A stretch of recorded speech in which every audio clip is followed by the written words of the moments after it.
यहाँ सब सिस्टम ठाकुर जी की कृपा से चलता, राम भरोसे चलता, और भगवान इस देश को खूब खूब उन्नति दे, इस देश के लोगों को खूब उन्नति दे।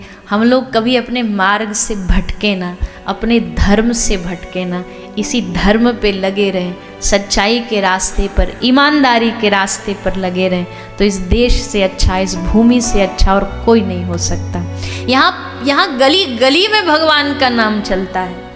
यहाँ किसी कोने में गली में मुड़ जाओ, आपको हर जगह भगवान नाम सुनाई देगा। आप किसी चौराहे पर चले जाओ, कहीं ना कहीं कोई हरे कृष्ण गा रहा होगा। इस ऋषिकेश की भूमि पर कहीं चले जाओ, कहीं मंत्रोच्चारण की आवाज़ आ रही होगी, कहीं हर हर गंगे, कहीं हर हर महादेव की आवाज़ें गूंज रही होंगी।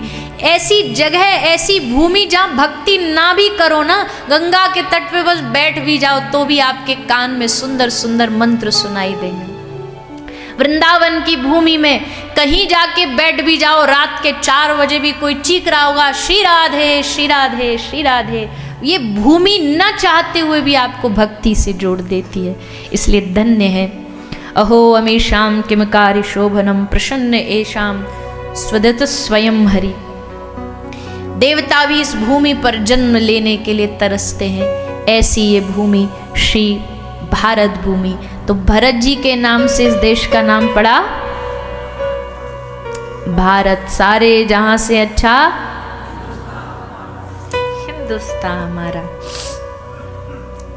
तो भारत के राजा बने भरत जी, और भरत जी को कुछ समय बाद इससे वैराग आ गया। भरत जी को लगा नहीं, हम इसके लिए नहीं बने हैं, हमें भजन करना है, हमें भगवान का नाम लेना है। और ये सोच करके श्री भरत जी महाराज सब छोड़ करके गंडकी नदी के किनारे एक कुटिया बना करके उसमें भजन करने लग गए।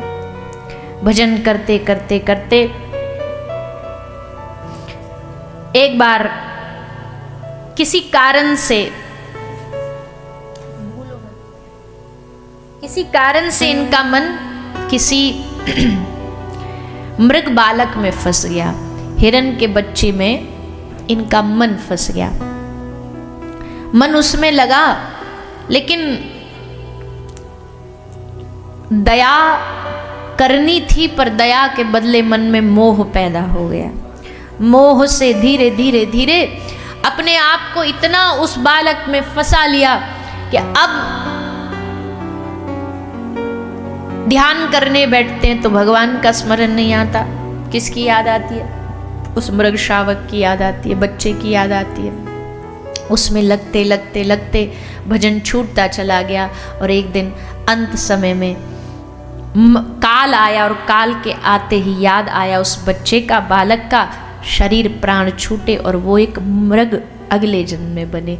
अंतमति सोगति, अंतिम समय में जो स्मरण किया जाए, जो बोला जाए, वही अगले जन्म में प्राप्त होता है। जन्म जन्म मुनि जतन कराई, अंत राम कह आवत नहीं। कोई सोचे कि भैया अंत समय में जो कहते हैं वो मिल जाता, बोले हाँ, तो बोले अंत समय में भगवान का नाम बोल देंगे, भगवान मिल जाएंगे। बोले भैया इतना आसान नहीं है। अंत समय में भगवान की याद आना सबसे मुश्किल काम है। योगी ऋषि महात्मा जन्म जन्म तपस्या करते हैं, क्यों? ताकि अंत में राम निकल आए।